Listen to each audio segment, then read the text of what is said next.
Aim right, achieve big at KR Mangalam University. Maharashtra में उद्धव ठाकरे और राज ठाकरे फिर से एक साथ आने की तैयारी कर रहे हैं। हिंदी को तीसरी अनिवार्य भाषा बनाए जाने का एमएनएफ और शिवसेना गुट एक साथ विरोध करेंगे। शिवसेना यूबीटी के नेता संजय राउत ने सोशल मीडिया प्लेटफॉर्म एक्स पर जानकारी दी। महाराष्ट्र में हिंदी को तीसरी अनिवार्य भाषा बनाने के विरोध में एकजुट होकर यह प्रोटेस्ट किया जाएगा। उन्होंने लिखा है कि महाराष्ट्र की पुरानी ग्लोरी वापस लाई जाएगी। संजय राउत ने जो पोस्ट लिखा है उसके साथ एक तस्वीर भी साझा की है। इसमें उद्धव ठाकरे और राज ठाकरे को एक साथ दिखाया जा रहा है। माना यह जा रहा है ये संकेत दोनों भाइयों के बीच बढ़ रही नजदीकियों का संकेत है। और पुरानी ग्लोरी से मतलब यह है बाला साहेब ठाकरे के शिवसेना की ओर इशारा किया गया है। दरअसल 3 भाषा फॉर्मूले के तहत महाराष्ट्र के स्कूलों में पहली कक्षा से हिंदी को लागू किया जा रहा है और इसी का राज ठाकरे विरोध कर रहे हैं। अब उद्धव ठाकरे भी इस मांग का समर्थन कर रहे हैं।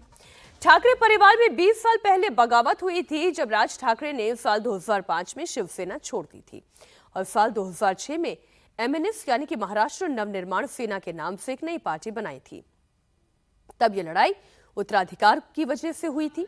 राज ठाकरे को बाला साहेब ठाकरे का उत्तराधिकारी माना जाता था, लेकिन अंतिम समय में बाला साहेब ठाकरे ने अपने भतीजे राज ठाकरे की जगह अपने बेटे उद्धव ठाकरे को शिवसेना की कमान सौंप दी।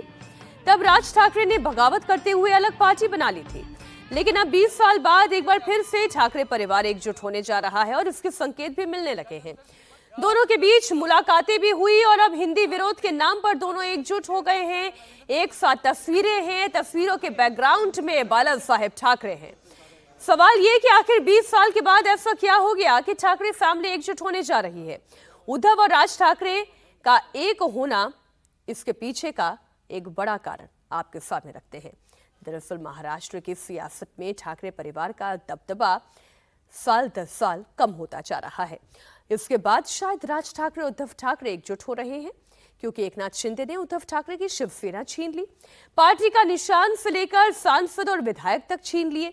विधानसभा चुनाव में जनता ने भी एकनाथ शिंदे वाली शिवसेना को ही असली शिवसेना माना।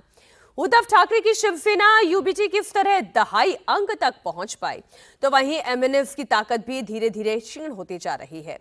राज ठाकरे का दबदबा कम होने लगा है।